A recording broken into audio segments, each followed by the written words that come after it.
আজ আরও একটা নতুন মন্দির দর্শন করাতে আমি আপনাদেরকে নিয়ে যাব। কোথায় এই মন্দিরটা, কিভাবে আসবেন, মন্দির খোলা বন্ধের টাইমিং, প্রত্যেকটি বিষয় আপনাদেরকে জানাবো। তার আগে বলি মন্দিরে আসবেন। আর যারা ট্রেনে করে আসবেন, শিয়ালদা স্টেশন থেকে বেরিয়ে বা অপোজিট রাস্তায় এসে 202 নম্বর বাসে উঠবেন আর বলবেন যাব মতিঝিল কলেজ। আপনাদেরকে এখানে নামিয়ে দেবে, তারপরে আমি যেভাবে বলছি সেভাবে আসবেন। আর যারা দমদম স্টেশন থেকে আসবেন তারা দমদমের এই প্ল্যাটফর্ম দিয়ে বেরিয়েই ওখানেই টোটো, অটো, বাস সবই পেয়ে যাবেন। বলবেন মতিঝিল কলেজ, আপনাদেরকে নামিয়ে দেবে। আমাকে এখানে নামিয়ে দিল, আর এই থেকে হচ্ছে, এটা হচ্ছে কলেজ, মতিঝিল কলেজ। এখান থেকে সোজা গেলে আপনারা কিন্তু ইস্কন মন্দিরে যেতে পারবেন। আর আমি যাব হচ্ছে ওই দেখতে পাচ্ছেন বাসন্তী সুইটস, ওই রাস্তা দিয়ে সোজা যাব। চলুন আমি ওপার থেকে এপারে চলে এসেছি। আর এই দেখুন বাসন্তী সুইটস, আর এই রাস্তা ধরে সোজা যাব, চলুন দেখিয়ে দিচ্ছি। মতিঝিল কলেজের যে সোজা ইস্কনের মন্দিরটা বললাম, ওর ওপরেও কিন্তু আমার একটা ব্লগ আছে, আমি লিঙ্ক পাঠিয়ে দেবো, আপনারা দেখে নেবেন। বাসন্তী সুইটস থেকে মিনিট 5-6 রাস্তা হচ্ছে এই মা বগলার মন্দির। আর এই মা বগলার মন্দির খুব জাগ্রত। আর মায়ের ওপরেও কিন্তু আমার একটা ব্লগ আছে, আপনাদের লিঙ্ক পাঠিয়ে দেব, আপনারা দেখে নেবেন।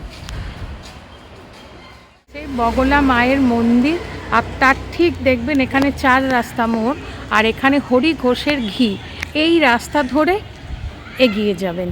চলুন আপনাদের দেখিয়ে দিচ্ছি। বাসন্তী সুইটসের ওখান থেকে আপনারা কিন্তু টোটোর বা অটো পেয়ে যাবেন, আপনারা সেটা করেও আসতে পারেন। কিন্তু হেঁটে আসলে এই মন্দিরে আপনার বড়জোর 6 মিনিট থেকে 7 মিনিট লাগবে। তো চলুন আপনাদের আমি দেখিয়ে দিচ্ছি মন্দির। এই যে দেখছেন, এই দিক দিয়ে বাঁ দিকেই হচ্ছে মা বগলার মন্দির। আর এই অবধি এসেই দেখবেন এখানেই রয়েছে শ্রী শ্রী সিদ্ধি বিনায়ক মন্দির। তা চলুন, ওখান থেকে এখানে আসতে আপনার 1 মিনিটও লাগবে না। চলুন আপনাদের দেখিয়ে দিচ্ছি।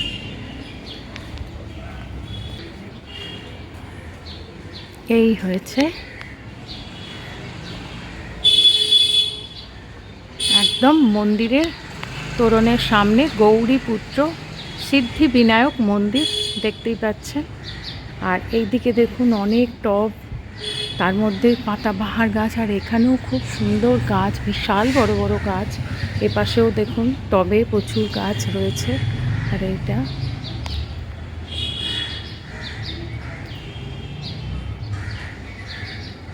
চলুন প্রবেশ করি। আচ্ছা, মন্দিরের ভেতরে জুতো রাখার কোনো জায়গা নেই। আপনারা যখন মন্দিরে আসবেন তোরণের বাইরে জুতো খুলে রেখে আসবেন। আচ্ছা, এখানে দেখুন একটা সুন্দর প্যাসেজ বা রাস্তা, তাকে নানা রকম পাতাবাহার ও ফুলের টব দিয়ে ও লাইট দিয়ে যে কত সুন্দরভাবে সাজানো যায়, না দেখলে বিশ্বাসই করতাম না। নমস্কার, লিনাস ওয়ার্ল্ডে আপনাদের স্বাগত।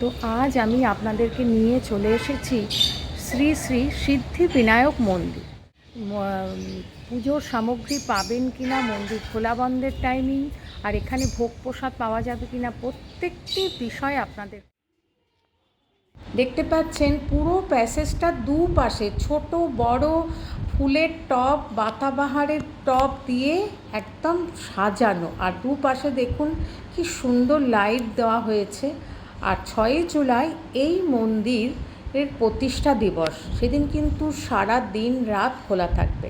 আপনারা আসলেও আসতে পারেন সেদিনকে বাপ্পার দর্শন করতে।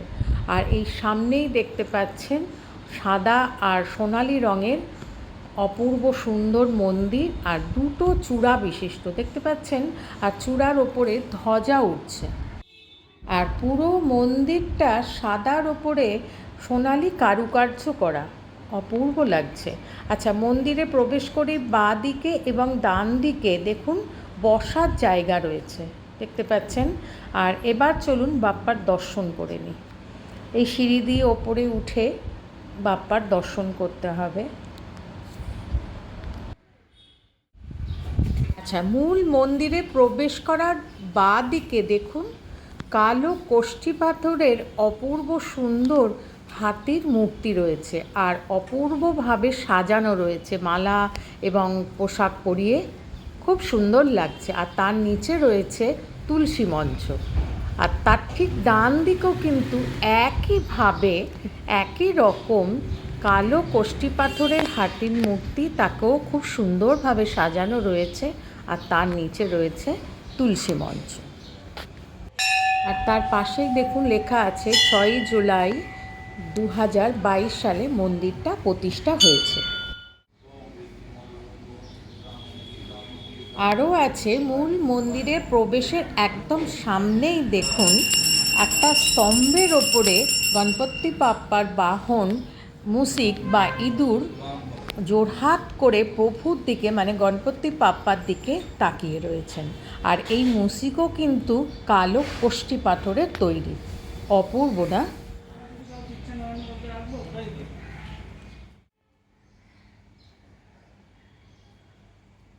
এবার চলুন গর্ভগৃহে গণপতি বাপ্পার দর্শন করে নিই।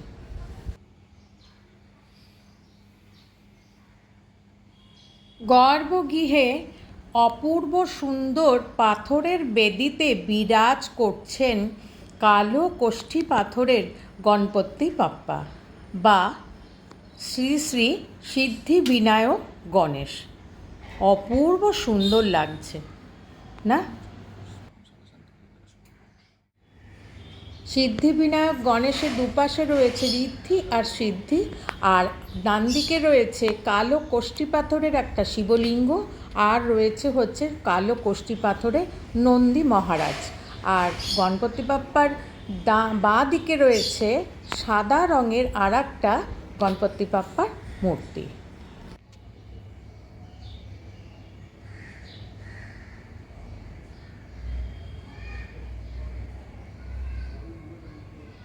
সিদ্ধিবিনায়ক গণেশের পেছনের সোনালি রঙের চালচিত্রটা অপূর্ব সুন্দর। আর মাথার ওপরে দেখুন চাঁদোয়া লাগানো রয়েছে, খুব সুন্দর লাগছে। আর দুপাশে দুটো বড় বড় পাখাও রয়েছে, অপূর্ব সুন্দর।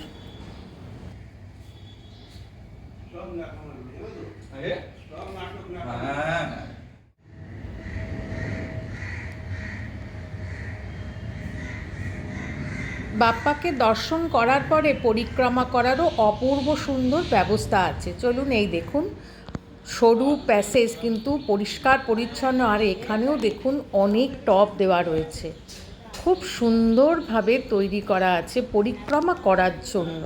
আর এই দেখুন ডান দিকে রয়েছে কালো কোষ্ঠী পাথরের মা লক্ষ্মী, খুব সুন্দরভাবে সাজিয়ে রাখা আছে, দেখতে পাচ্ছেন? অপূর্ব সুন্দর মূর্তি।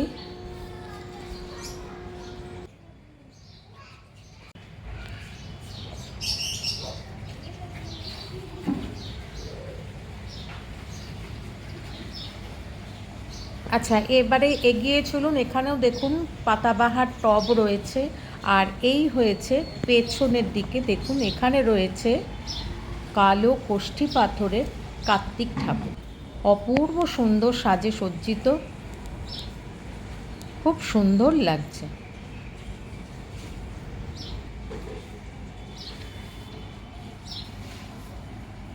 আচ্ছা, আমি এখান থেকে এলাম আর এখানে রয়েছে কার্তিক ঠাকুর। এবার চলুন সামনের দিকে, এখানেও কিন্তু টবে পাতাবাহার রয়েছে, অপূর্ব লাগছে। আর এই দেখুন বাঁ দিকের মন্দিরের বাঁ দিকের দেওয়ালে রয়েছে মা কোষ্ঠী পাথরের মা সরস্বতী, অপূর্ব সুন্দর বিগ্রহ। প্রত্যেকটি বিগ্রহ কিন্তু এখানে কালো কোষ্ঠী পাথরের আর খুব সুন্দরভাবে সাজানো রয়েছে। এবারে চলুন সামনের দিকে।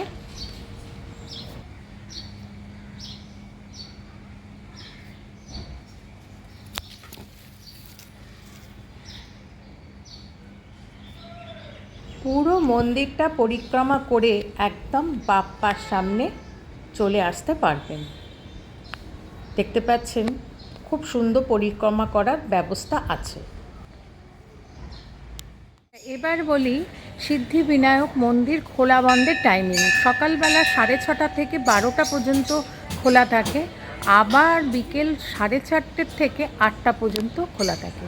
3বার আরতি হয়। আর এখানে এসে আপনারা যদি ভোগ প্রসাদ গ্রহণ করতে চান তাহলে বুধবার, একমাত্র বুধবারই এখানে অন্নভোগ দেওয়া হয়, এবং তার জন্য আপনাদেরকে মঙ্গলবার আমার স্ক্রিনে যেই নাম্বারটা যাচ্ছে এই নাম্বারে আপনারা ফোন করে নেবেন, এবং এখানে কুপন মূল্য হচ্ছে 251 টাকা।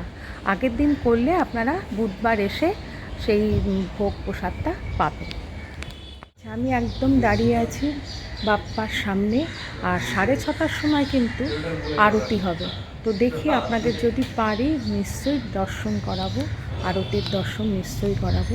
তার আগে দেখুন লাইটগুলো জ্বলে গেলে না, প্রত্যেকটি লাইট যখন জ্বলে যাবে অপূর্ব সুন্দর লাগবে মন্দিরটা। আপনাদেরকে লাইটগুলো সব জ্বালিয়ে দিয়েছে, এবারে দেখুন প্রত্যেকটি লাইট জ্বলে গেছে, আর কি অপূর্ব সুন্দর লাগছে।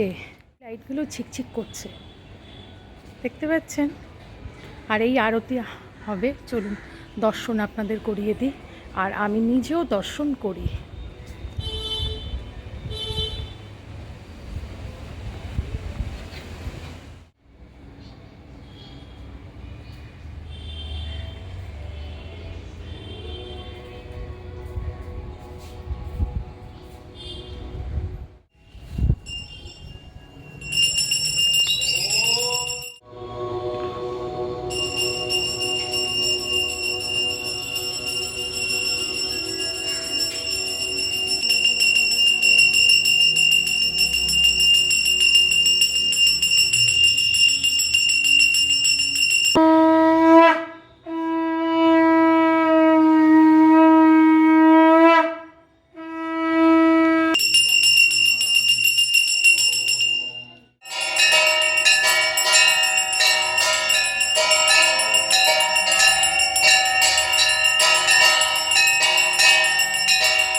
আরতি দর্শন করেছি, তার আগে আমি কিন্তু বাপ্পার কাছে অঞ্জলিও দিয়েছি, প্রসাদ পেয়েছি।